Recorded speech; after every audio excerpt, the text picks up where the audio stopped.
Pamela boleh landscape, sayang? Iya. Ini Iya, kalau landscape nak kelihatan bagus.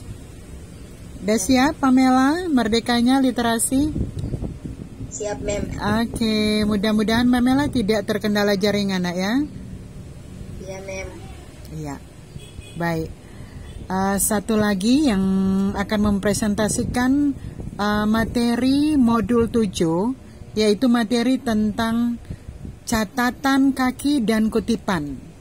Ya, catatan kaki dan kutipan ini adalah materi yang termasuk materi paling signifikan pada saat kita hendak membuat satu karya ilmiah, apalagi kalau di seukuran mahasiswa, baik program S1, S2 maupun S3 akan menyelesaikan studi dengan membuat tugas akhir. Di antaranya adalah artikel ilmiah. Nah, artikel ilmiah ini di dalamnya terdapat berbagai kutipan, apakah itu kutipan langsung maupun kutipan tidak langsung.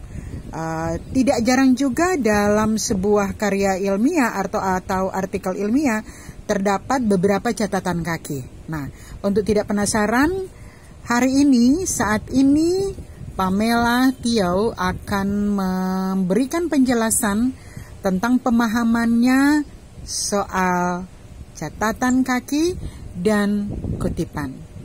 Disilakan, Nak. Salam Merdeka Literasi, perkenalkan nama saya Pamela Sufitijo dan saat ini saya akan mempresentasikan hasil saya dan untuk membahas modul 7 yaitu kutipan dan catatan kaki.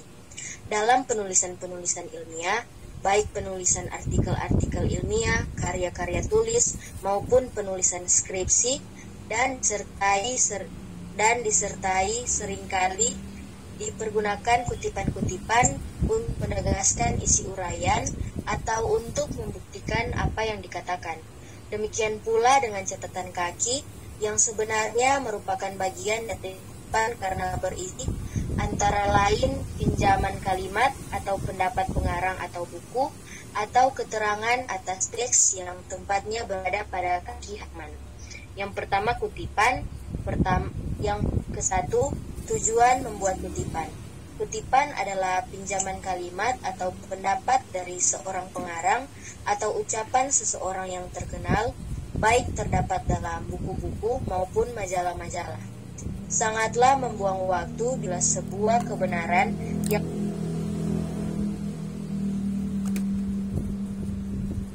dari pendapat tersebut atau dapat pula berupa parafrase. 3. Prinsip-prinsip mengutip. A. Jangan mengadakan perubahan.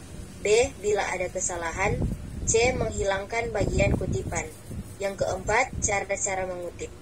Perbedaan antara kutipan langsung dan kutipan tak langsung akan membawa akibat yang berlainan pada saat memasukkannya dalam teks. A. Kutipan langsung yang tidak lebih dari 4 baris. B. Kutipan langsung yang lebih dari 4 baris.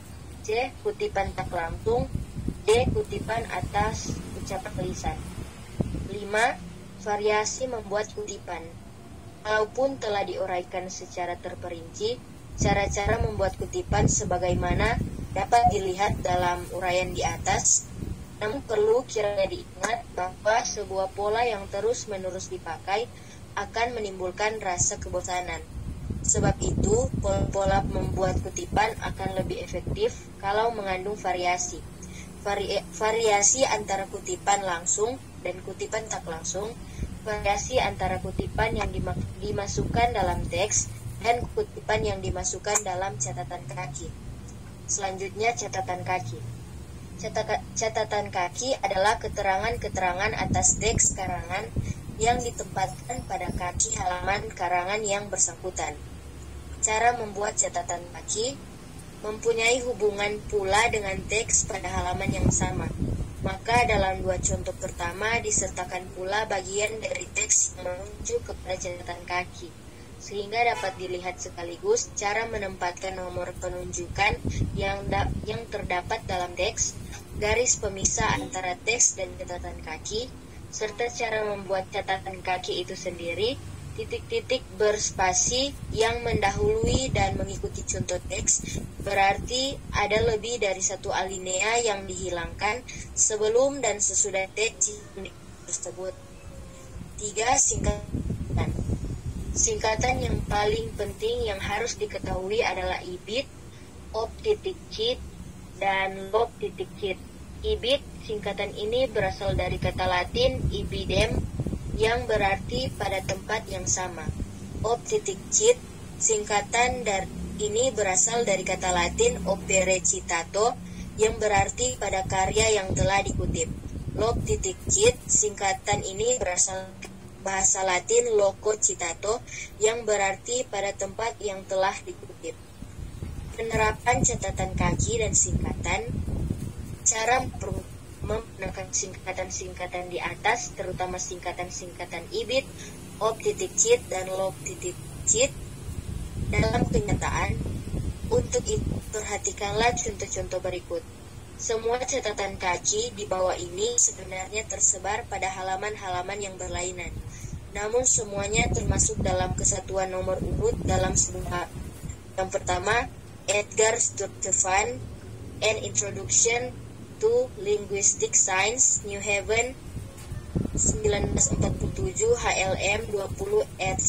Yang kedua ibid, yang ketiga ibid, HLM 30, karena referensi kedua dan ketiga menunjuk kembali kepada referensi pertama yang mempunyai nomor urut berurutan, maka cukup dipergunakan singkatan ibid. Sekian, salam Merdeka Literasi. Ya, salam.